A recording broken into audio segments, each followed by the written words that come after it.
अपने को मत मारो।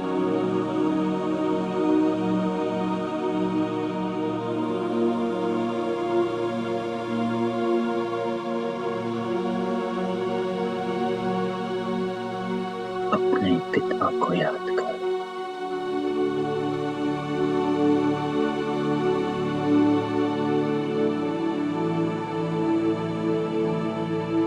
मेहरबानी मेरा आभार।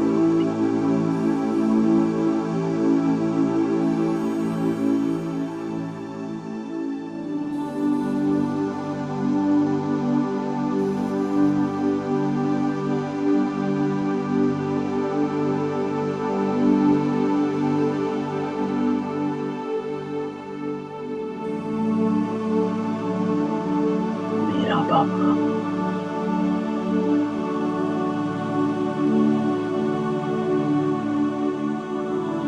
मुझे सख्त बनाने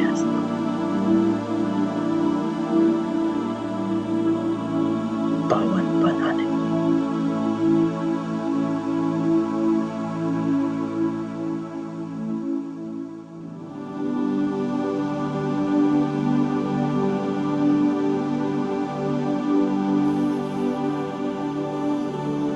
मन बुद्धि एकाग्र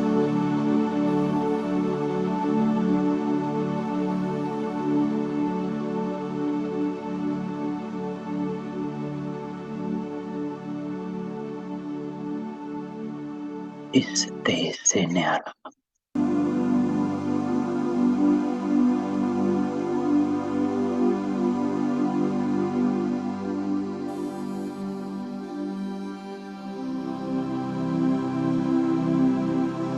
अपने को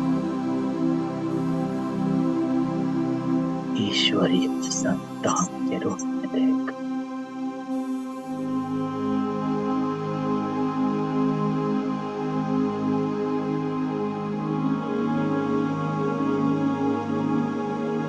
हमारी पहचान हम बच्चों को देता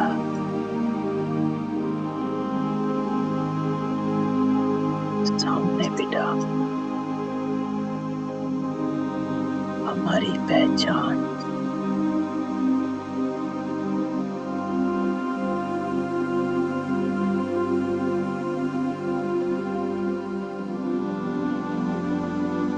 चले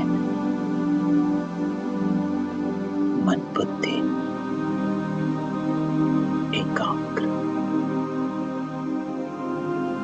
सब दुनियावी संकल्प समाप्त। कोई लौकिक बनाने कोई सोचने सारी दुनिया से डिटैच वैराग्य वृत्ति में एक बाबा के साथ बैठ जाए। आज हमारा बाबा हमें क्या तो चले समर्पित बुद्धि एक पल के साथ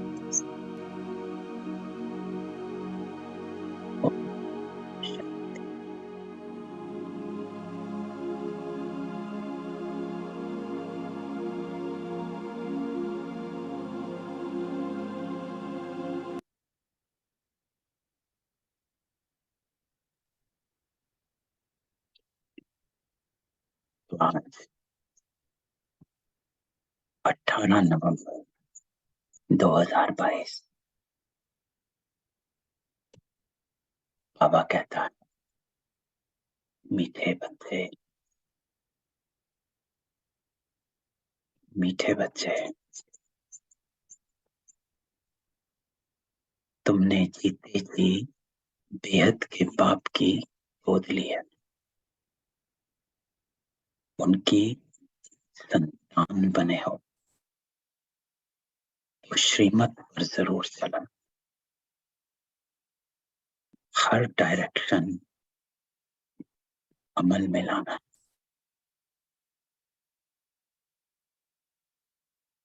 तो बाबा 3 बातें कहता हूं। सबसे पहला बाबा कहता है, बेटी बेहद के बाबा की गोद ली,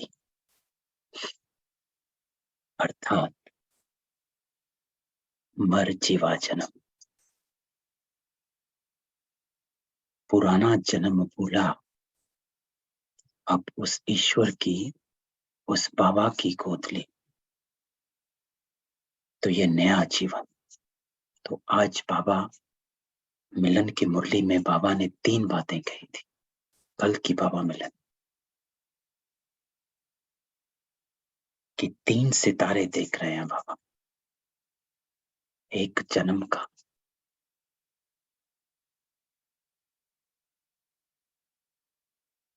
दूसरा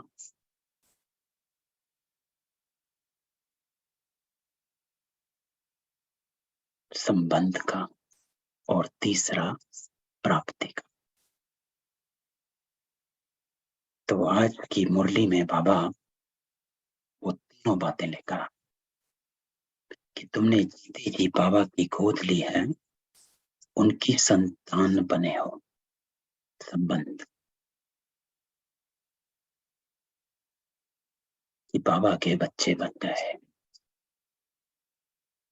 अब सिर्फ बच्चे नहीं बनना, तो बाबा कहता है संतान बने तो श्रीमत पर जरूर चलना। तो आज तो बाबा मिलन में भी बाबा ने क्या कहा, श्रीमत परमत मनमत, किसकी मत पर चल रहे हो, इस पर सब अपना अपना सोचो। किस पर चल रहे हो और कितना चल रहे हो, और श्रीमत पर चलने का अर्थ क्या है। तो बाबा कहता है हर डायरेक्शन अमल में लाना, और डायरेक्शन सतगुरु के रूप में गुरु देता है। तो गुरु बाबा कहता है श्रीमत देता है, बाप पालना करता है, वर्षा देता है, और शिक्षक शिक्षा देता है। तो बाबा कहता है तुमने जीते जी बाबा की, बेहद के बाबा की गोद ली, संतान बने, संबंध बनाया। जब संबंध बनाया तो श्रीमत पर जरूर चलना, क्योंकि अगर संतान बने हो तो कपूत नहीं सपूत बनना है, आज्ञाकारी बनना है, फरमान बरदार बनना। और श्रीमत पर चलने का अर्थ बाबा कहता है हर डायरेक्शन अमल में लाना। अमल में लाना अर्थात कर्मों में लाना। तो बाबा मिलन में भी बाबा ने यही कहा, श्रीमत पर चलना अर्थात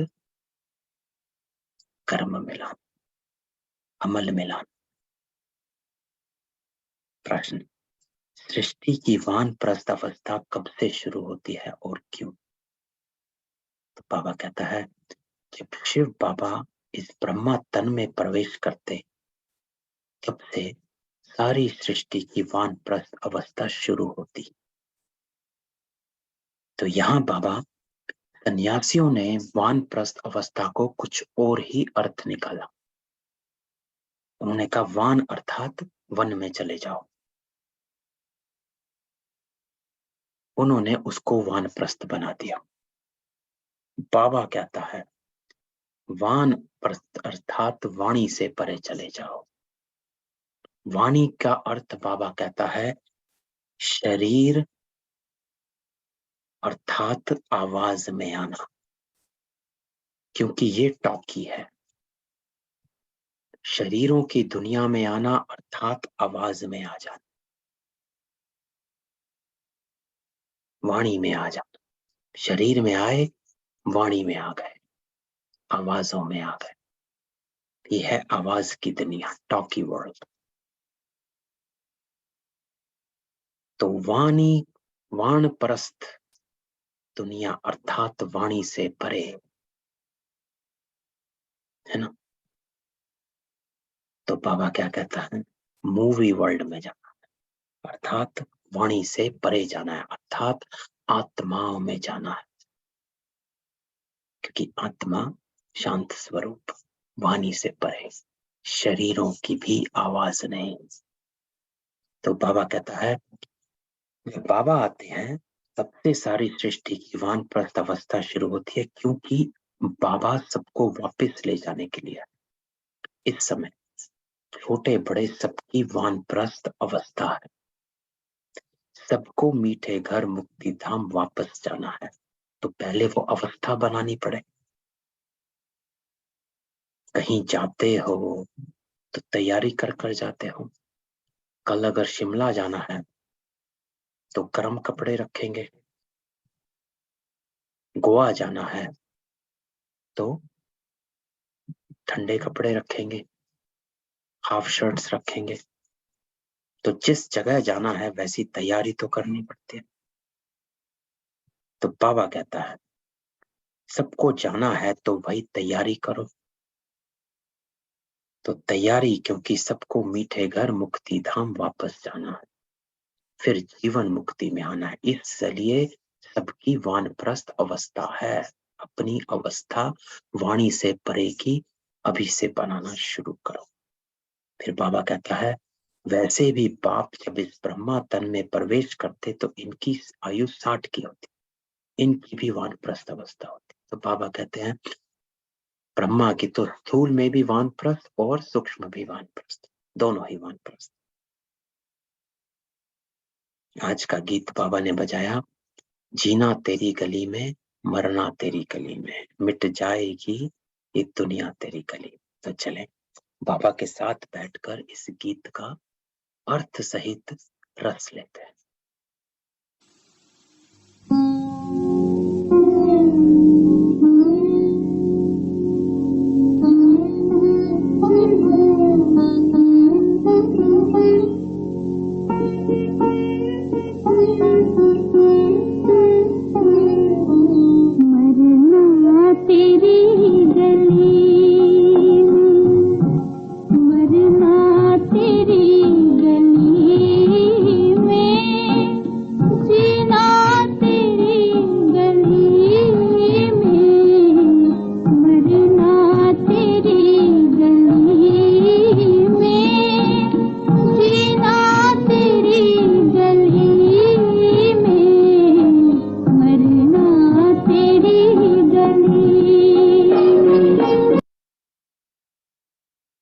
ओम शांति।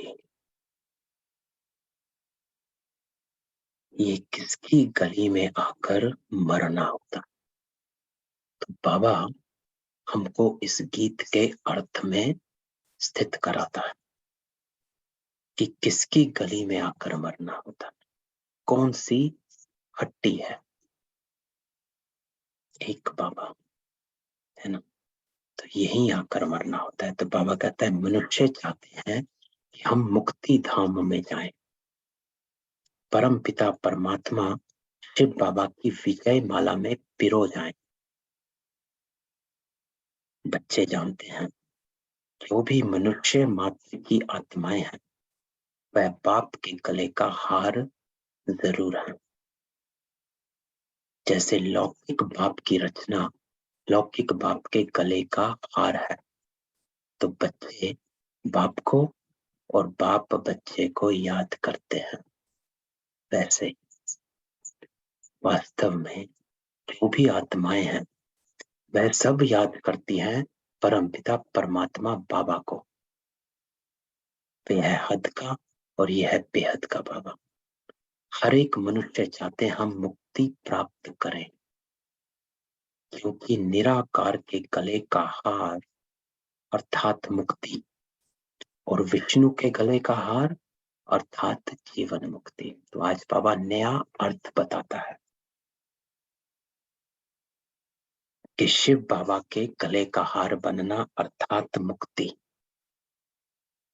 रुद्रमाला में आना, मुक्ति में आत्माएं बन जाते, और फिर विष्णु के गले का हार विजय माला, वो है जीवन मुक्ति। जो विजय माला में आएंगे वो जीवन मुक्ति में आएंगे। जो ब्राह्मण आत्माएं हैं वो विजय माला में आती है, जीवन मुक्ति में जाती है, अर्थात सतयुग त्रेता की आत्माएं।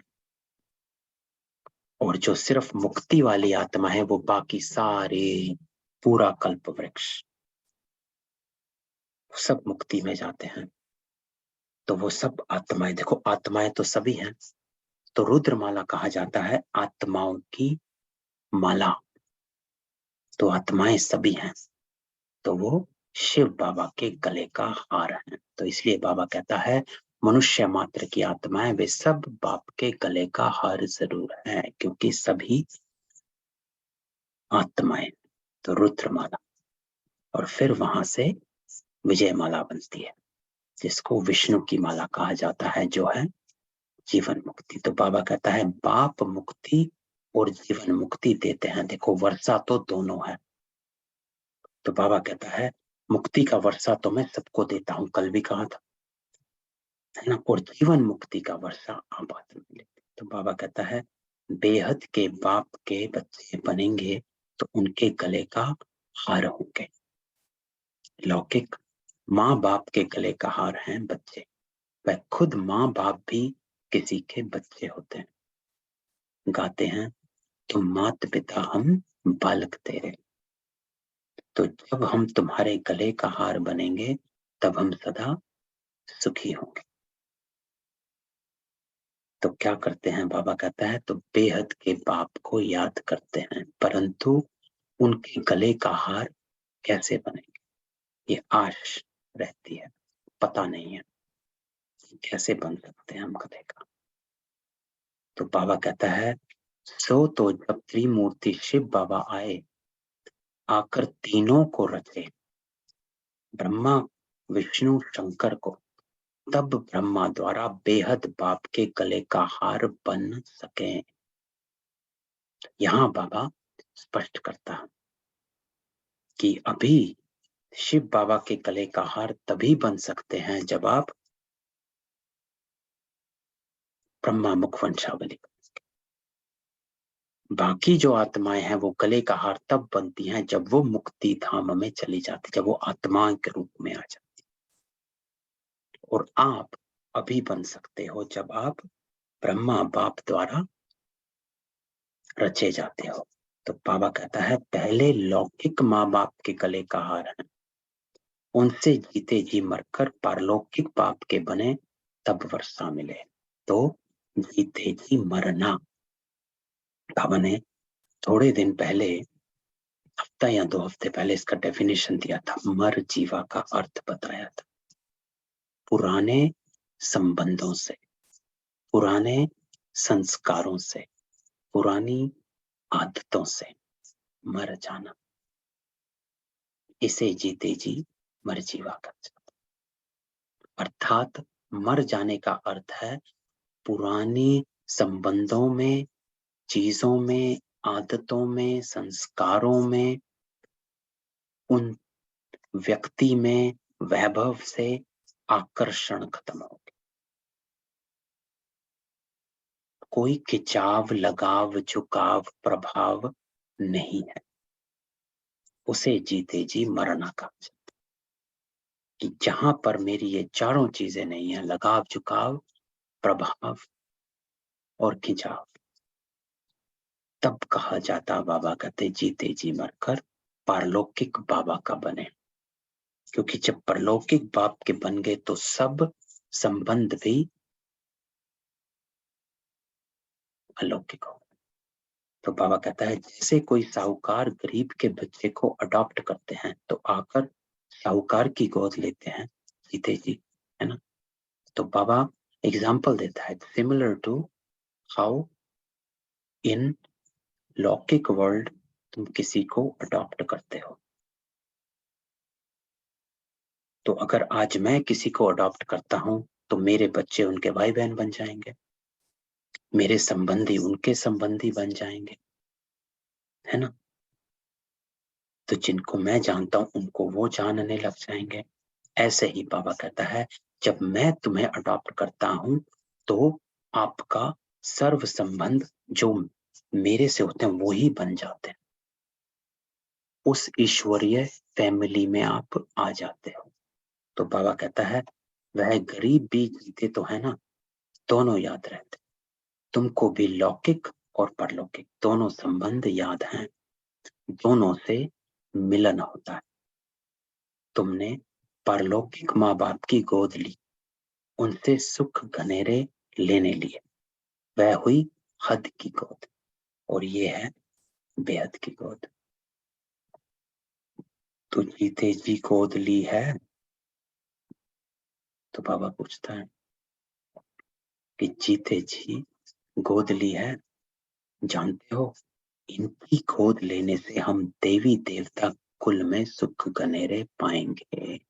तो आज की बाबा मिलन में बाबा ने तीसरी बात कही थी, प्राप्ति का सितारा। तो जब हम, बाबा कहता है, ईश्वरीय संतान बन जाते हो, तो आप जो हो देवी देवता कुल में पहुंच जाते हो। अर्थात ये पक्का कि तुम उस कुल के हो, वहां पर सुख घनेरे पाएंगे, ये वर्षा है। तो बाबा कहता है तो जिस माता पिता की संतान बने हो उनको जरूर याद करना पड़े। अब जिसकी संतान बने हो तो उनको याद तो करोगे, या संतान बन के बाबा कहता भूल जाते हो कि चलो संतान तो बन गए लेकिन अपने अपने रास्ते पर निकल गए, है ना, सारा दिन भूले हुए रहे, कोई याद नहीं हम किसकी संतान क्या हो। तो बाबा कहता है तो जिसकी संतान बने उनको याद करना पड़े। और याद क्या करना है, अगली लाइन बाबा कि बाबा बाबा नहीं करना है, श्रीमत तो गाई हुई है ना, तो याद करना अर्थात श्रीमत। बाबा ने मुझसे कहा क्या। लौकिक में भी, हमने पहले भी हमारी क्लास जो थी एक, जिसमें बाबा से प्रैक्टिकल में बाबा को याद कैसे करें, वो एक क्लास थी। तो उसमें हम लोगों ने इसको डिस्कस किया था कि बाबा को याद करना ये नहीं कि बाबा बाबा, लेकिन बाबा ने कहा क्या है ना। लौकिक में भी अगर आप अपने पिता को याद करते हो और पिता कहता है जाओ मार्केट से ये चीजें लेकर आओ, तो जब मार्केट में जाते हो तो क्या याद करते हो, अपने पिता का नाम तो याद नहीं करते कि पिता पिता पिता, लौकिक पिता का नाम तो नहीं बोलते। आप क्या याद करते हो कि मुझे मेरे लौकिक पिता ने क्या लाने को कहा था, क्या बात कही थी, क्या लाना है, कितने का लाना है, कितना लाना है, ये याद रखते हैं। ऐसे ही बाबा सुबह हमें ज्ञान देकर इस दुनिया के बाजार में भेज देता है, और जब हम इस दुनिया के बाजार में आ जाते हैं, भिन्न भिन्न लोगों से मिलते हैं, लेन देन करते हैं, चाहे वो व्यवहार का लेन देन है, चाहे वो विचारों का लेन देन है, चाहे वो बातों का लेन देन है, चाहे वो कर्मों का लेन देन है। लेकिन ये बाजार में बाबा कहता है तुम जाते हो लेन देन करने। तो जब लेन देन करते हो तो बाबा ने बताया हुआ है क्या लेना है और क्या देना है, ये याद है। इसको बाबा कहता है अब तुम प्रैक्टिकल उनकी मत पर चल रहे हो। ये लाइन कि तुम वो लेन देन जो करते हो सारा दिन, वो बाबा को याद करके करते हो या अपने ही मन से कुछ खरीद कर ले आते हो और कुछ दे आते हो, क्या करते हो। लौकिक में भी अगर अपने मन से ले आओगे तो आकर डांट पड़ती है, पिता कहेगा कि क्या लाने को कहा था और क्या लेकर आया या नहीं लाया। ऐसे ही बाबा है, वो सुबह हमें तैयार कर कर भेज देता है, और सारा दिन हम बाजार में रहते हैं इस दुनिया के। तो क्या लिया और क्या दिया, ये सोचना। उसको बाबा कहता है अब तुम प्रैक्टिकल उनकी मत पर चल रहे हो, जो आज की कल की बाबा मिलन की मुरली में आज की कहे जा रहा हूं, क्योंकि यहाँ पर यूएस में अभी आज ही है।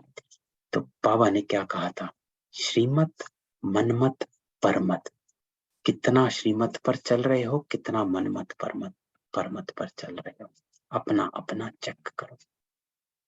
तो ऐसे भी नहीं झट से सब अडॉप्ट हो जाते हैं, नहीं, आहिस्ते आहिस्ते बनते हैं।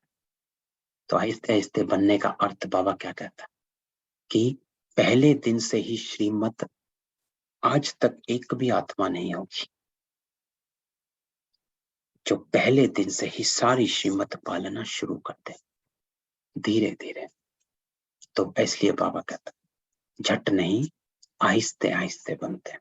अब देवी देवता धर्म की स्थापना हो रही, झाड़ धीरे धीरे वृद्धि को पाता। क्रिश्चियन का भी पहले क्राइस्ट आता, फिर 10, 20, 50 बढ़ते जाते। यह झाड़ कहाँ यहाँ सामने बढ़ता, क्राइस्ट चला जाता, फिर भी आकर अंत में शामिल होता। यह तो बेहद का। बहुतों को शिव बाबा के गले का हार बनना पड़ेगा, तब फिर विष्णु के गले का हार बनेंगे। तो जब तक अपने को आत्मा समझ, जब तक ये नहीं शिव बाबा के गले का हार बनना अर्थात अपने को आत्मिक स्वरूप में ले आ जाना, जब तक वो नहीं बनेंगे तब तक विष्णु के गले का हार नहीं बनेंगे। अर्थात विष्णु के गले का हार बनना अर्थात विजयी बनना। विजयी बनना अर्थात मेरे कर्मों में विजय प्राप्त करना। कर्मों में विजय प्राप्त करने का अर्थ है विकारों पर विजय पाना, जमा करना। और जमा आप तभी करोगे जब ईश्वरीय और दैवी संस्कारों को धारण करेंगे, इमर्ज करेंगे। तो इसको कहा जाता है विष्णु के गले का हार बनना, अर्थात विष्णु रूपी दैवी गुण अपने में इमर्ज करना। जब वो इमर्ज हो जाएंगे तो आप हर विकार पर विजय प्राप्त कर पाएंगे, हर कर्म पर विजय है, हर कर्मेंद्रियों पर विजय है, स्वराज्य अधिकारी। तो बाबा कहता है शिव बाबा तो है निराकार, ब्रह्मा द्वारा मुख वंशावली रचते हैं। त्रिमूर्ति शिव का भी अर्थ है, त्रिमूर्ति ब्रह्मा का अर्थ नहीं निकलता।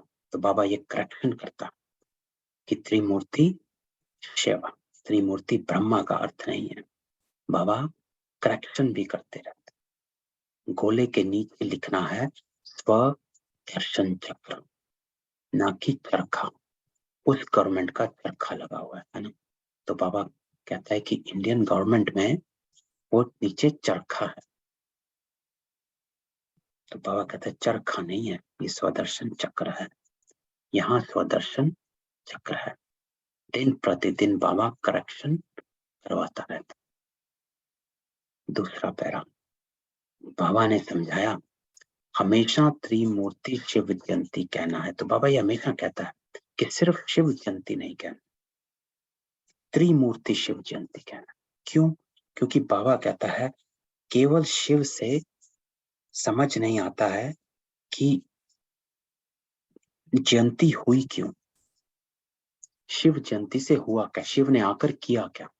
इसलिए जो त्रिमूर्ति है वो शिव के आने के भाव को, रीजन को बताता है, कर्तव्य को बताता है कि वो स्थापना के अर्थ आया, पालना के अर्थ आया, विनाश के अर्थ आया। इसलिए त्रिमूर्ति शिव जयंती कहना। तो बाबा कहता है शिव बाबा ब्रह्मा द्वारा वर्षित, शिव बाबा है तो वर्षा भी साथ में जरूर चाहिए, है ना। तो हो ही नहीं सकता, बाबा कहता है कि वर्षा ना मिले। आज की बाबा मिलन में भी बाबा कहता है जन्म संबंध प्राप्ति,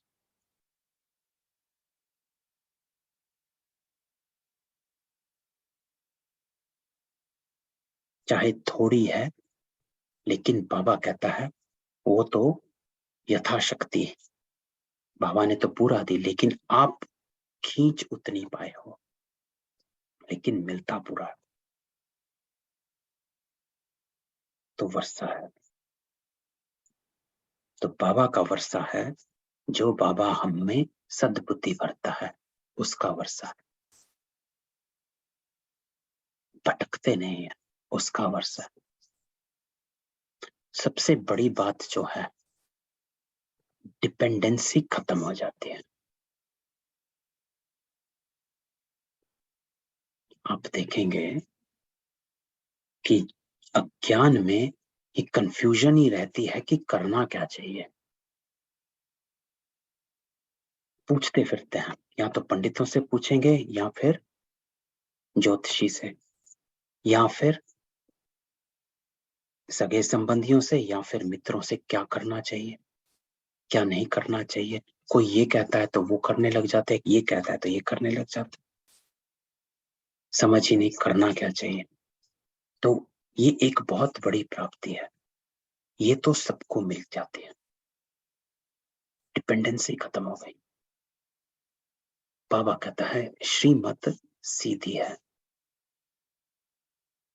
और आज तो बाबा कहता है श्रीमत सिर्फ इतनी है, अपने को आत्मा समझ, बाबा को याद कर, यह है श्रीमत। तो बाबा कहता है तो यह विष्णु है वर्षा। तो आज बाबा बताता है विष्णु वर्षा है, अर्थात दैवी गुण, यह वर्षा है। गुणों का वर्षा बाबा देता, तो ये विष्णु है वर्षा। फिर शंकर द्वारा विनाश गाया हुआ, इसलिए त्रिमूर्ति का चित्र है मुख्य। त्रिमूर्ति चित्र चला आया, वहां भी तुम राज्य करते हो तो तख्त की पिछाड़ी विष्णु का चित्र रहता है। यह जैसे कोट ऑफ आर्म्स है, इसका अर्थ मनुष्य नहीं जानते। बाबा ने तुम बच्चों को समझाया, यह ज्ञान अभी तुमको मिला है, देवताओं के पास यह ज्ञान नहीं रहता। क्यों?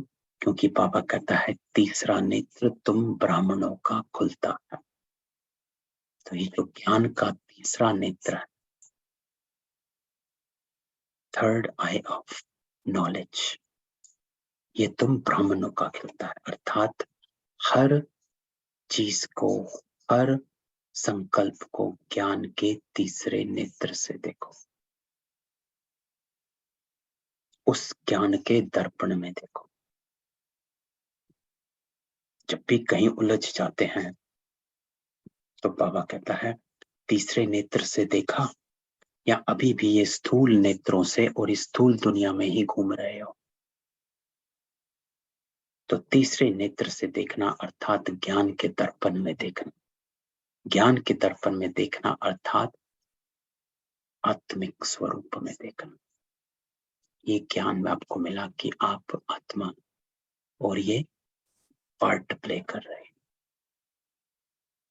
तो तीसरा नेत्र तुम ब्राह्मणों का खुलता है, नॉलेज, ज्ञान मिलता है कि हम कौन हैं और बाकी आत्माएं कौन है, मेरा क्या पार्ट है और बाकियों का क्या पार्ट है, और अभी मेरा क्या पार्ट चल रहा है। तो बाबा कहता है, बाबा कितना सहज समझाते, मन मना भव, अर्थात अपना मन बाबा के मन के साथ जोड़।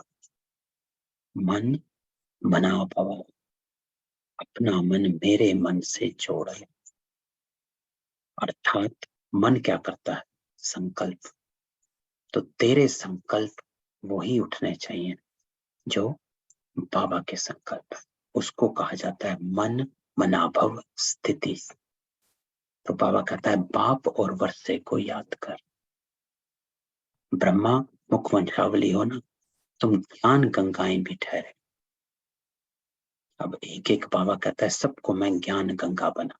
चाहे थोड़ा है चाहे ज्यादा है, लेकिन ज्ञान गंगाएं सब हो, जहां भी बहती रहती हो, तो कोई ना कोई ज्ञान बखेरती रहती हो, देती रहती हो, है ना। पानी का क्या काम है? बाबा कहता है चलते रहना, गंगा बहती रहना, कहीं रुकती नहीं, कहीं ठहरती नहीं। कोई पतित गंगा में पानी पीता है, उसको भी पिला देती है, कोई पुण्य आत्मा पीती है, उसको भी पिला देता है।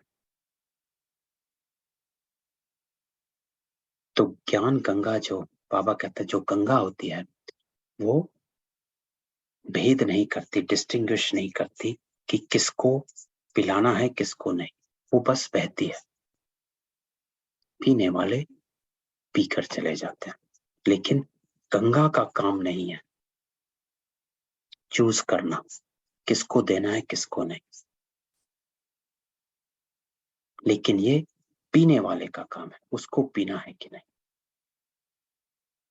तो आप जो हो ज्ञान गंगाएं ठहरे, तो ज्ञान देते चलो, अर्थात अपने कर्मों से, अपने व्यवहार से, अगर स्थूल ज्ञान नहीं, व्यवहार से सबके लिए देते चलो, क्योंकि तुम हो ज्ञान सागर द्वारा ब्रह्मा मुख कमल से निकली हुई मुख वंशावली। ज्ञान कुमार कुमारियां साधारण नहीं हो, ईश्वर के बच्चे हो। बाबा कहता, जब मैं तुमको सेपरेट नहीं करता तो आप भी किसी को सेपरेट ना करो। जब मैं तुमको जज नहीं करता तो आप भी किसी को जज मत करो। तो बाप समान बन, मन मना भवा, जो बाबा का संकल्प सो मेरा।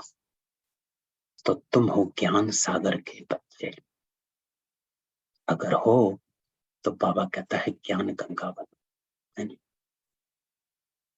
तीसरा पैरा, तो बाबा कहता है वास्तव में सच्चा शिक्षा तीर्थ तो ये है। तीर्थ पर क्या होता है? जाते हैं किसी को मिलने, किसी को किसी का दर्शन करने। तो बाबा कहता है ये तीर्थ है जहां आत्माएं परमात्मा से मिलती हैं। तो आत्मा और परमात्मा का ये है सच्चा संगम। तो एक पॉज इस सेंटेंस पे दो और साइलेंस में चले जाओ और अपने आप को उस परमात्मा के साथ जोड़ कर देखो। सच्चा संगम, कि मैं आत्मा अपने बाबा के साथ बैठी हूं, मिल रही हूं। बाबा मेरे कानों में कुछ कह रहा है।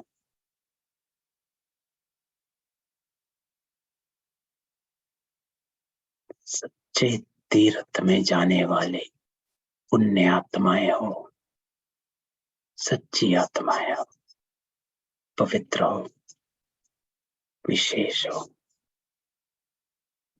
ये आत्मा और परमात्मा का सच्चा संगम है। तो बाबा कहता है ज्ञान सागर और ज्ञान गंगाएं, वो सागर है और हम बाबा से निकलती हुई गंगाएं हैं। शीतल, गंगा क्या होती है? शीतल होती है। तो शीतलता का गुण अपने में होना चाहिए, सर्व के लिए शीतल, कोई भेदभाव नहीं, चलते करे, बहते रहे। पानी का एक बहुत बड़ी क्वालिटी होती है कि वो अपना मार्ग निकाल लेता, और उसमें सब कुछ समा लेने की क्वालिटी होती है। अब गंगा में पेड़ डाल दो या पहाड़ डाल दो, समा लेगी। तो ऐसे ही समा लेना, बाबा कहता है ये बड़ी गुप्त समझने की बात है। ज्ञान सागर और ज्ञान गंगाएं, बाबा कहता है ये बड़ी गुप्त समझने की बातें हैं कि कैसे आप ज्ञान गंगा बनते हो और कैसे में ज्ञान। मोटी बुद्धि वाले ये नहीं समझ सकेंगे। गहराई है, गंगा बनने में भी गहराई। उन्हों के लिए फिर सहज युक्ति है। बाबा कहता है कि शिव बाबा और वर्षे को याद करो बस। यह बुद्धि में होने से खुशी का पारा चढ़ेगा। गॉडली स्टूडेंट लाइफ है ना, तो बाबा कहता है स्टूडेंट लाइफ। तो स्टूडेंट का एक बड़ी अच्छी क्वालिटी होती है कि स्टूडेंट जब बाबा कहता है तो ये अपने से, क्या मैं अपने आप को स्टूडेंट समझता हूं? स्टूडेंट अर्थात हमेशा सीखने की चाह। अपने आप को अगर हम देखें कि जब हम स्टूडेंट थे तो रोज हम जब क्लास में जाते थे तो ये रहता था आज नया क्या सीखना है, आज बाबा, आज टीचर नया क्या पढ़ाएगा। ऐसे ही बाबा कहता है ये गॉडली स्टूडेंट लाइफ है। तो रोज बाबा तुझे एक नई चीज बताता है, तो ये उत्साह होना चाहिए कि आज बाबा क्या नया मुझे बताने वाला है। तो बाबा कहता है बेहद का बाप हमको पढ़ा रहे, तो अभी तुम्हारी बुद्धि में राजयोग का ज्ञान जिसे तुम प्रारब्ध पाते हो, वहां इस नॉलेज की दरकार नहीं। दरकार यहाँ है, वहां नहीं जरूरत, यहाँ जरूरत है, क्योंकि यहाँ ही हम मनुष्य से देवता बनते हैं। तो बाबा कहते हैं कल्प कल्प में आकर राजयोग सिखलाता, रचना के आदि मध्य अंत का राज समझाता। ये चक्र कैसे करता है?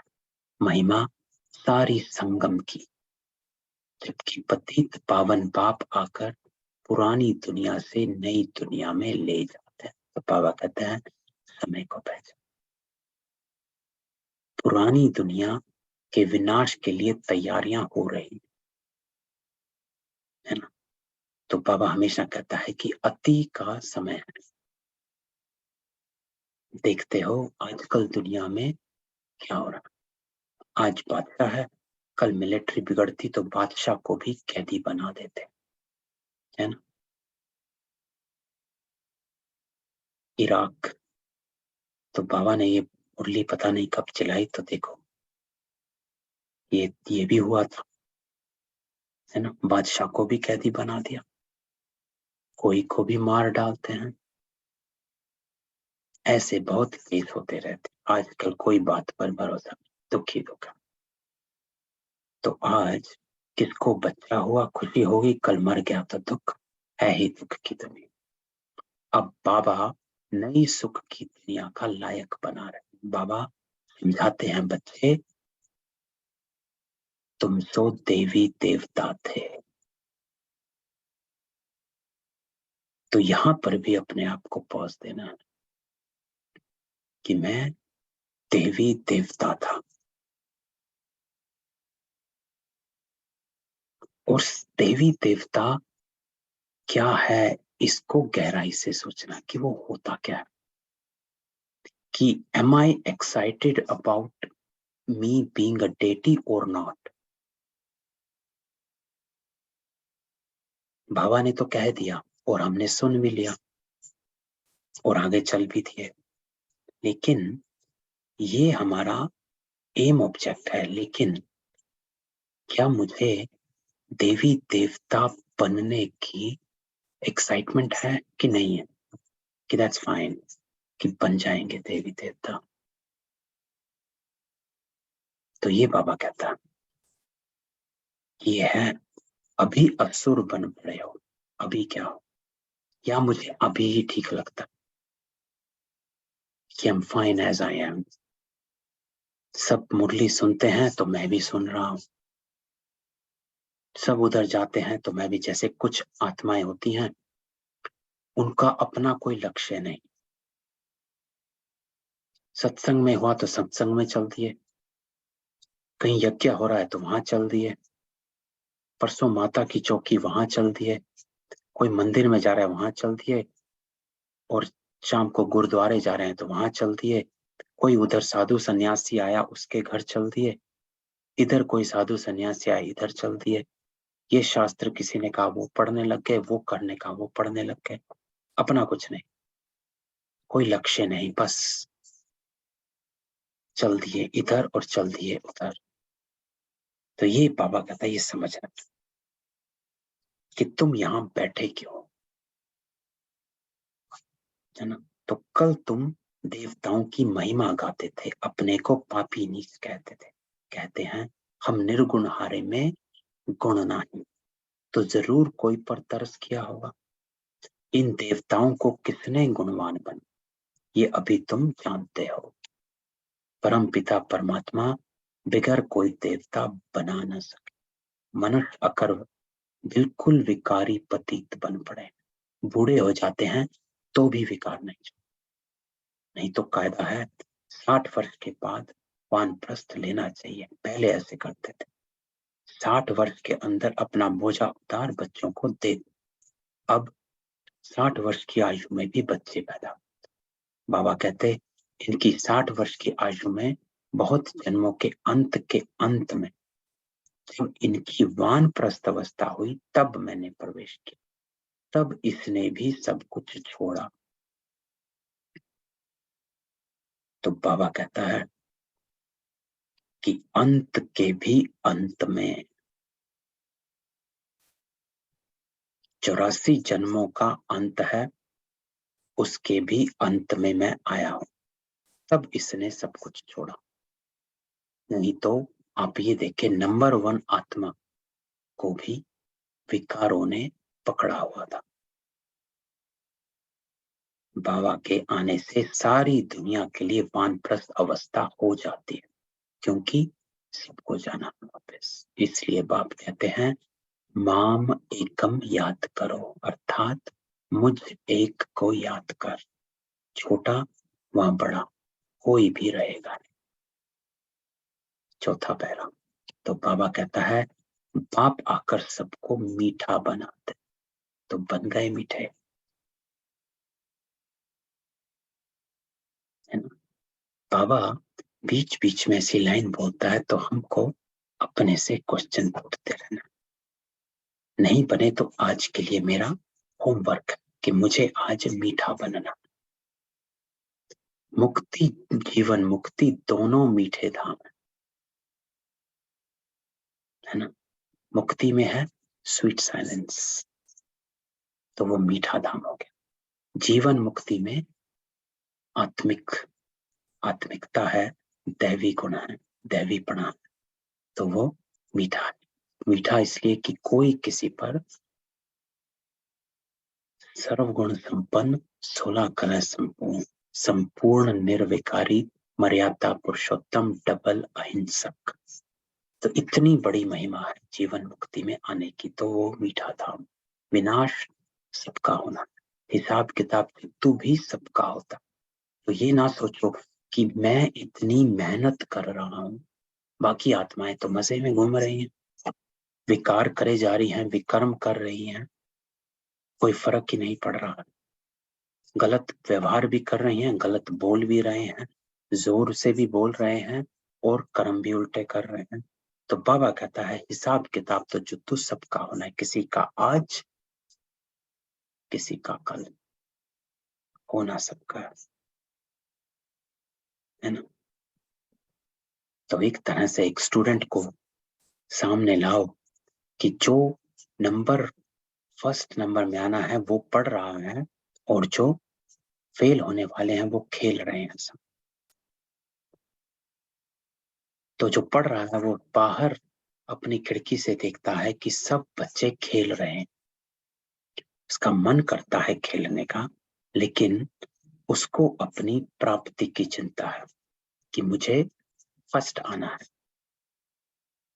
तो जब रिजल्ट आती है तो जो पढ़ रहा है वो हंसता है, और जो खेल रहे हैं वो रोते हैं। तो ये हमें अपना अपना तय करना। कि अभी भी दुखी रहना है और बाद में भी रोना है, कि अभी से अपने को सुधारना है। बाबा कहता है सजा खाने में देरी नहीं लगती।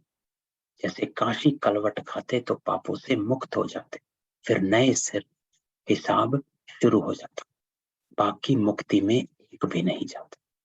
वह समझते हैं शिव पर कुर्बान हो निर्वाण धाम चले जाएंगे। तो काशी कलवट में यही होता था, अब तो बंद हो गया, अंग्रेजों ने बंद कराया, वो आरा लगा हुआ था। तो वहां पर क्या करते थे कि आत्माएं जाती थी और अपना सारा धन वहां पर जो भी पंडित वगैरह होते थे उनको दे देते थे और कहते थे हमें मुक्ति चाहिए, और वो कुएं में कूद जाते थे और वो होते थे कि सब हो गया सही। लेकिन बाबा कहता है कि कुछ नहीं। बाप कहते वापस कोई जा नहीं सकते, पुनर्जन्म तो सबको लेना है। यह पहला नंबर ही पूरे पुनर्जन्म लेते हैं, तो जरूर पीछे वाले भी लेंगे। अब बाबा कल भी कहा था, आज भी कहता, तुमने 84 जन्म लिए हैं, शुरू से ही तुम्हारा पार्ट चलता है और तुम्हारा ये है कल्याणकारी लीप जन्म। इस जन्म में अथवा इस धर्माऊ युग में तुम धर्मात्मा बनते हो। तो बाबा ये हमारे को स्वमान देता है कि तुमने 84 जन्म लिए, ऑलराउंडर पार्टधारी हो। ये है तुम्हारा कल्याणकारी जन्म, अर्थात अपना भी कल्याण कर और विश्व का भी कर। इसलिए इसको धर्माऊ युग कहा जाता है और तुम धर्मात्मा बनते हो। धर्माऊ कहा जाता है ईश्वर अर्थ रखने को।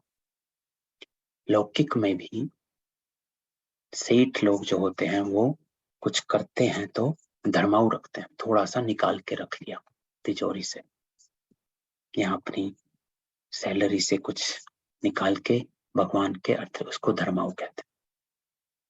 तो वे सब हैं हद की बातें, वे है धर्माऊ मास धर्माऊ वर्ष, लेकिन ये है धर्माऊ युग। यह लीप जन्म ब्राह्मणों का एक ही है, लीप अर्थात छोटा। तो ब्राह्मण है चोटी, फिर तुम देवता बने। अब तुम जानते हो बाबा हमको गले का हार बनाते हैं, तो बाबा फिर से गले के हार को सामने लेकर आते हैं। और बाबा ने ऊपर कहा था गले का हार बनना अर्थात बाबा का बच्चा बन जाना, संतान बन जाना। हम आत्माएं निराकारी दुनिया में रहती हैं, कहाँ की रहने वाली हो। बाबा खुद कहते हैं तुम जब अशरीरी थे तो मेरे पास रहते थे, अभी तुम समझ गए हो कि हम पहले पहले सत्य युग में आएंगे, है ना। तो बाबा फिर से कह रहा है पहले पहले, तो पहली आत्माएं वहां है दैवी देवता तक, वहां पुरुषार्थ करने की जरूरत नहीं, पुरुषार्थ संगम पर ही किया जाता। तो बाबा कहता है सारा जो एफर्ट है वो सब अभी के लिए है। क्यों? क्योंकि अभी तुम पतित से पावन बन रहे हो, वहां करने की जरूरत नहीं क्योंकि वहां पावन ही हो। संगम युग ये है, और जो संगम होते हैं उनकी आयु नहीं गिनी जाती, इस संगम की आयु बहुत छोटा सा युग। इस संगम युग में ही बाबा आकर इनको बदली करते हैं, है ना। तो बाबा हमारी बदली कर रहा, बाकी उन युगों का कुछ नहीं। तो बाबा कहते हैं बाकी जो संगम है, सतयुग त्रेता का संगम है, त्रेता द्वापर का संगम है, द्वापर कलयुग का संगम है, उन संगम में बाबा कहता है कुछ नहीं होता। यही एक युग है, कलयुग और सतयुग का संगम, जहां पर परिवर्तन होता है। तो दो कला कम होने से राज्य बदली होता है। यह तुमको साक्षात्कार होता है कैसे राज्य देते। संगम युग में बाबा आकर पतितों को पावन बनाते हैं, इसलिए इस युग की आयु जब से बाप आया है तब से गिनेंगे। तो बाबा कहता है कि इस युग की आयु कितनी है, तब से गिनी जाएगी जब से बाबा आया।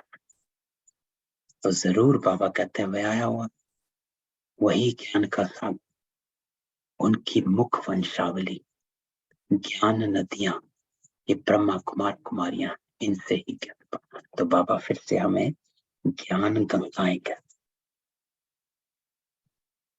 बाबा ने कहा कोई ऐसी नई चीज बनाओ जो समझाना सहज हो, तो उसमें त्रिमूर्ति शिव जयंती लिखो। तो बाबा कहता है सिर्फ शिव जयंती मत लिखो, त्रिमूर्ति शिव जयंती लिखो। क्यों? क्योंकि कर्तव्य को सामने लाओ कि शिव जयंती अर्थात शिव का जन्म हुआ। तो जन्म हुआ क्यों हुआ, क्या करने अर्थ हुआ, तो इसलिए बाबा कहता त्रिमूर्ति लिखो।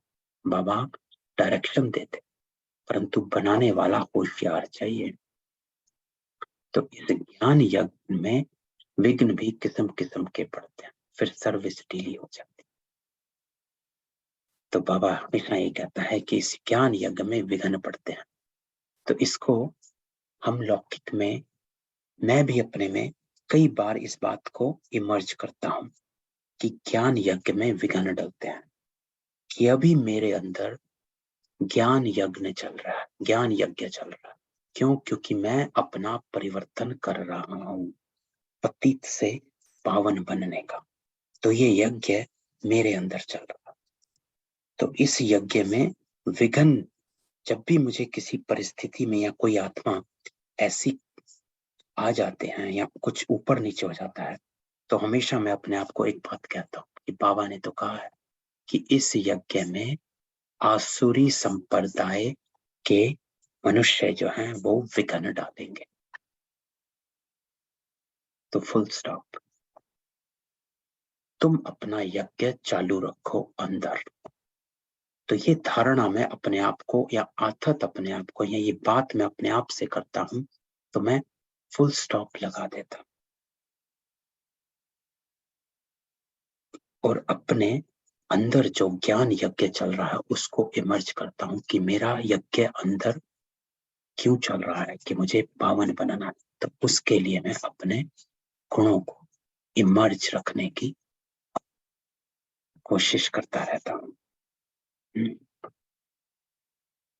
तो बाबा कहता है शिव जयंती आई की आई, बड़े धूमधाम से मनानी। दिल्ली में तो बहुत धूमधाम हो सकती, दोनों के कोट ऑफ आर्म्स दिखाएंगे। हम अपनी ईश्वरीय बात करते हैं, बाबा है ही कल्याणकारी, बच्चे भी औरों का कल्याण करते रहते।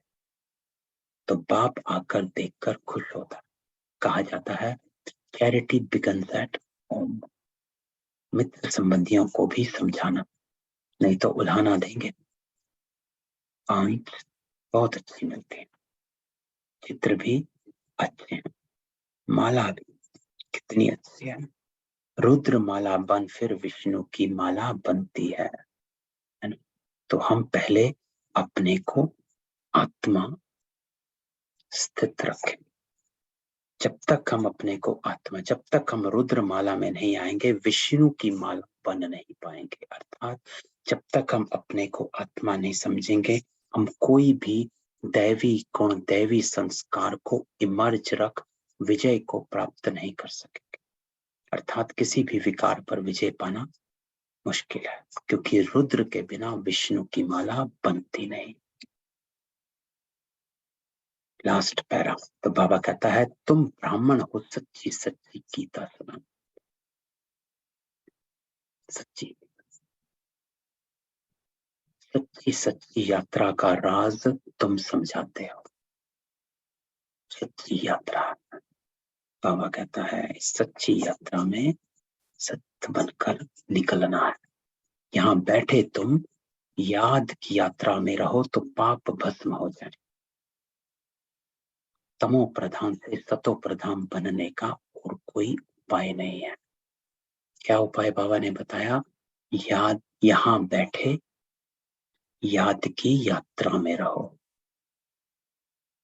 अर्थात अपने को बाबा से कनेक्ट करके रखो और कनेक्ट करने का अर्थ है ईश्वरीय संस्कारों को इमर्ज रखो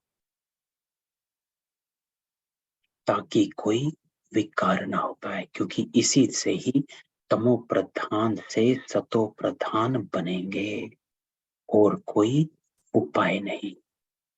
योग की बहुत महिमा है, इसी को योग कहा जाता है। योग का अर्थ बाबा यही कहता है। योग में बैठकर बस बाबा से मिलना वो योग नहीं। बाबा कहता है योग में बैठे क्यों हो, अर्थ समझा कि मुझे सतो प्रधान बनना है, मैं इसलिए योग कर रहा हूं। पवित्र बनना है, मैं इसलिए योग कर रहा हूं। देवता बनना है, मैं इसलिए योग कर रहा हूं। तो क्या योग से उठकर, योग में रहकर वो बन रहा हूं? नहीं बन रहा हूं तो चेक करो कि योग में कुछ कमी है। उसके अर्थ में मैं अभी तक स्थित नहीं हुआ। तो योग के अर्थ में स्थित होना अर्थात संस्कारों को इमर्ज करना। मेहनत भी इसमें है। बहुत तूफान आते हैं, सहज भी है तो मुश्किल भी है। ये लाइन बहुत इंटरेस्टिंग है बाबा की, कि सहज भी है तो मुश्किल भी है, कि सोचो तो सहज और ना सोचो तो मुश्किल है ना। Everything is in the mind, बाबा कहते हैं कि अगर आप ये सोचकर योग में बैठेंगे कि आज मेरा योग शायद ना लगे, तो लगेगा ही नहीं। क्यों? क्योंकि आपने अपने संकल्पों को कमजोर पहले ही बना दिया। इसलिए हमेशा जब भी योग में बैठो, चाहे कितनी देर बैठो, चाहे 10 मिनट भी बैठो, कभी ये ना कहो अरे आज तो मेरे पास 10 मिनट ही हैं, योग शायद लगेगा ही नहीं। नहीं, हमेशा अपने संकल्पों को शक्तिशाली बनाकर योग में बैठ, अरे 1 मिनट भी हो, चलो मैं बाबा से योग लगा कर आता हूं, मेरा 1 मिनट में भी योग लगेगा। ऐसे अपने को संकल्प देना है। टाइम पर बाउंड मत करो कि अरे मैं तो 6 बजे योग में बैठती थी, आज 6:30 हो गए, आज योग नहीं लगेगा। नहीं, 6:30 बैठो तब भी लगेगा, और अगर 7 बजे बैठो तब भी लगेगा। जब बैठो तब योग लग जाएगा। तो अपने संकल्पों को पावरफुल रखना, कभी अपने को कमजोर संकल्प नहीं है। अमृत वेले भी आज नींद नहीं खुली, लेट हो गया, 4 बजे खुली, 4:30 खुली, 4:30 खुली, 4:30 बैठ जाओ, योग तब भी लगेगा। कभी कमजोरी का संकल्प नहीं देना, क्योंकि बाबा कहता है सहज भी है तो मुश्किल भी। तुम्हारी योग तपस्या के भी चित्र है और राजाई के भी चित्र। राजयोग से तुम देवता बनते हो, तुम राज ऋषि हो, वह हठ योग ऋषि है ना। तुम राज ऋषि अर्थात राजा भी बनते हो और ऋषि भी हो अर्थात डिटैच्ड भी हो, बैगर भी हो, वैरागी भी हो। जब तक वैरागी नहीं बनेंगे तब तक प्रिंस नहीं। तो बाबा हमेशा कहता है जब तक बैगर ना बने तब तक प्रिंस नहीं बनेंगे। तो ऋषि बनना जरूरी, जब तक ऋषि नहीं बने तो राजा भी नहीं बनेंगे। इसलिए बाबा कहता है राज ऋषि हो, तुमको नेचुरल जटाएं। अभी हम सब बाबा के गले का हार हैं, सब भाई भाई हैं, अर्थात हम सब आत्मा हैं। बाप से वर्षा भी मिलता होगा, प्रजापिता ब्रह्मा भी गाया हुआ, वह निराकार पिता ये साकार। शंकर के लिए दिखाते हैं आंख खोली विनाश हो। शंकर को पार्वती गणेश आदि दिखलाकर गृहस्थी बना दिया, अंधश्रद्धा बहुत है।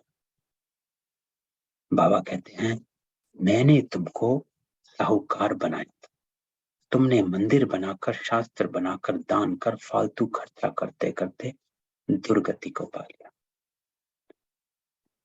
ये भी ड्रामा में नुक्त, अब तो बाबा बैठ समझाते, तभी तो बाबा आया, ये भी ड्रामा में नंद है। तो बाबा तुमको त्रिकालदर्शी बनाते हैं, तीनों कालों का ज्ञान तुम्हारी बुद्धि में है। तो अंत लाइन जो है ये कहना कि तीनों कालों का ज्ञान बुद्धि में है, तो इससे क्या करो? अगर तीनों कालों का ज्ञान बुद्धि में है तो मैं उसको इमर्ज रखूं और अपने कर्मों को त्रिकालदर्शीपन कर्म करूं। त्रिकालदर्शी में तीन बातें आती हैं। एक, मैं अपने को तीनों कालों में देखूं, आदि अंत, आदि मध्य और अंत में। और दूसरा, अपने कर्मों को, ये जो कर्म हो रहे हैं इनको तीनों कालों में देखो कि आज जो मेरे सामने आया है वो मेरे कल की रीजन है, कर्म का भोग है जो सामने आया। लेकिन आज जो मैं करूंगा वो मेरा कल बनाएगा। तो त्रिकालदर्शी बनकर हर कर्म करना कि मैं आज कोई ऐसा कर्म ना करूं जिसका मेरा कर्म बंधन बन जाए। तो इसको बाबा कहता है त्रिकालदर्शी स्थिति में स्थित होकर कर्म करना, कि हर कर्म के अंजाम को, भविष्य को भी जानकर देखना। भूत, वर्तमान और भविष्य जो सामने आया वो जो मैंने पहले किया उसका सेटलमेंट आएगा, लेकिन जो आज मैं करूंगा वो मेरे कल को बनाएगा। तो इस स्थिति में स्थित होकर कर्म कर। तो मीठे मीठे सिकीला दे बच्चों प्रति माता पिता बाप दादा का याद प्यार, गुड मॉर्निंग। रूहानी बाप की रूहानी बच्चों को नमस्ते। हम रूहानी बच्चों की रूहानी बाप दादा को याद प्यार, नमस्ते, गुड मॉर्निंग। धारणा बाबा क्या कहता है? धर्माउ युग है, अर्थात ईश्वर अर्थ कर। इस समय धर्म आत्मा बनना है, अर्थात ईश्वर अर्थ। सर्व कर्म कर, सबका कल्याण करना है, मुक्ति और जीवन मुक्ति में चलने का रास्ता बता। दूसरा, हमारी यह गॉडली स्टूडेंट लाइफ, बेहद का बाबा हमको पढ़ा रहा है, इसी खुशी में रहना। तो स्टूडेंट लाइफ अर्थात हमेशा सीखने के लिए तैयार। वरदान, योग की करंट से वाइब्रेशन द्वारा किले को मजबूत करने वाले यज्ञ रक्षक भव। तो बाबा वरदान देता है, यज्ञ रक्षक बन जाओ। लेकिन इस यज्ञ का रक्षक, इस यज्ञ की रक्षा हम तभी कर पाएंगे, बाबा कहते हैं, जब आप योग में रहोगे और उसके करंट से के जो वाइब्रेशन है वो इतने पावरफुल हो जाएंगे कि आपको किसी का भी प्रभाव पड़ेगा नहीं, चाहे कोई स्थिति हो, चाहे परिस्थिति हो, चाहे व्यक्ति हो, चाहे कुछ हो। तो जब जब तक आपके पास उस योग का करंट है, आपका कनेक्शन बाबा के साथ जुड़ा हुआ है, तो आपके जो वाइब्रेशन है वो प्रभाव में आपको डाल नहीं सकते। जो बाबा कहता है, जैसे ब्राह्मण फैमिली बढ़ाने की प्लानिंग करते हो, ऐसे अब यह भी प्लान करो जो कोई भी आत्मा ब्राह्मण परिवार से किनारे नहीं हो सके। किले को ऐसा मजबूत बनाओ जो कोई जा ही नहीं सके। जैसे चारों ओर करंट की तारें लगा देते हैं, तो आप भी योग के वाइब्रेशन द्वारा करंट की तारें लगा दो। जब इस यज्ञ के किले को अपने योग के पावरफुल वाइब्रेशन द्वारा मजबूत बनाने का संकल्प इमर्ज हो, तब कहेंगे यज्ञ रक्षक। स्लोगन, ज्ञानी तू आत्मा वह है जिसका कर्म साधारण होते भी स्थिति पुरुषोत्तम। तो बाबा कहता है, काम कुछ भी कर रहे हो, चाहे बर्तन मांज रहे, चाहे झाड़ू दे रहे, लेकिन स्थिति क्या है वो इंपॉर्टेंट है। है ना। एक मुरली में सुना था कि बर्तन मांजने वाले के भी जो जमा है वो उस भाषण देने वाले से ज्यादा जमा होता है, डिपेंडिंग ऑन वृत्ति क्या है। अगर भाषण देने वाला भाषण दे रहा है लेकिन उसकी वृत्ति में है कि सामने वाले तो कुछ समझ नहीं पाएंगे, कुछ सोच नहीं पाएंगे, इनके पल्ले नहीं पड़ रहा या नहीं आएगा, या अज्ञानी आत्माएं या पता नहीं सुन भी रही हैं कि नहीं सुन रही हैं, तो अगर ये वृत्ति रहेगी तो भाषण देने वाले का उतना जमा नहीं होगा जितना बर्तन मांजने वाले का होगा, अगर बर्तन मांजने वाले की वृत्ति श्रेष्ठ होगी। तो ज्ञानी तो आत्मा वह है जिसका कर्म साधारण लेकिन स्थिति पुरुषोत्तम। तो अपनी स्थिति को ऊंचा बनाना, स्थिति पुरुषोत्तम अर्थात एलिवेटेड कॉन्शियस। तो ये थी आज की बाबा की मुरली। तो ओम शांति। तो आज बाबा ने कई बातें बताई। तो आज की कल की जो बाबा मिलन की मुरली थी उससे कनेक्टेड ये मुरली बाबा की, है ना। जन्म, संबंध, प्राप्ति। तो बाबा उन तीनों को बताता है और बाबा कहता है कि क्या करना है, श्रीमत पर चलना है। श्रीमत पर चलना अर्थात हर डायरेक्शन अमल में लाना। अगर संतान बने हो तो श्रीमत पर चलना, हर डायरेक्शन अमल में। फिर बाबा कहता है ज्ञान गंगाएं हो तो गंगा की क्वालिटी को अपने अंदर इमर्ज करो, बहते चलो और शीतल रहो, है ना। और दूसरा बाबा कहता है कि जब तक रुद्र माला में नहीं आएंगे, विष्णु माला में नहीं आएंगे, तो जब तक आत्मा नहीं अपने को स्थित उस स्थिति में स्थित नहीं करेंगे तब तक दैवी संस्कारों को इमर्ज नहीं करेंगे। तो अपनी स्थिति को देखना, ठीक है। तो सबको अनम्यूट करता हूँ, किसी का कोई क्वेश्चन हो।